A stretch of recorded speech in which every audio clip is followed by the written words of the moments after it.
Lewis's methodology of apologetics in The Great Divorce can be described as, quote, imaginative supposal through reason.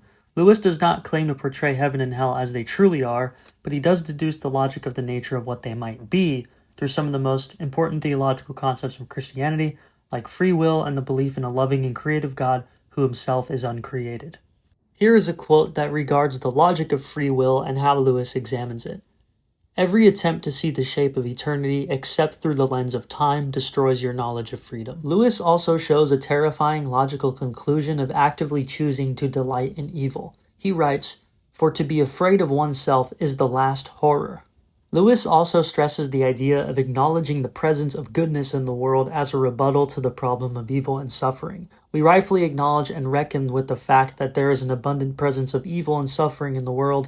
However, we must also acknowledge the abundance of goodness and the greater power that displays of goodness have over evil. I believe in free will, and I reckon with the responsibility it places on human beings. Ultimately, I believe that free will dignifies us. Through free choice, we sometimes make decisions that are bad for us, sometimes in full knowledge and sometimes without, but we learn from these experiences. We also experience negative consequences as a result of the actions of others. Through experiences of suffering, we learn the necessity to actively choose to love good over evil. As Pascal said, all our dignity consists in thought. The joy of believing in eternal bliss renders temporal pain null and void in the grand scheme of things. Here, I pause and think of the martyrs of the faith who displayed this unbelievable strength in not renouncing their faith to garner relief from their bodily agony. That we do not like to be treated badly shows us the truth of the golden rule and the existence of goodness. That we conceive of what a virtuous life may look like signals our duty to live it.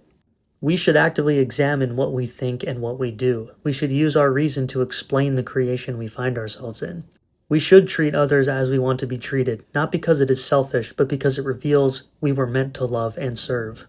My ultimate takeaway from The Great Divorce is that much of our dignity and responsibility lies in our ability to think and choose freely. Evil and suffering are realities we must reckon with, and this makes the life of faith difficult. Believing in God doesn't make life easier because we acknowledge that we have the responsibility to act accordingly. However, this should be taken as an uplifting call to action.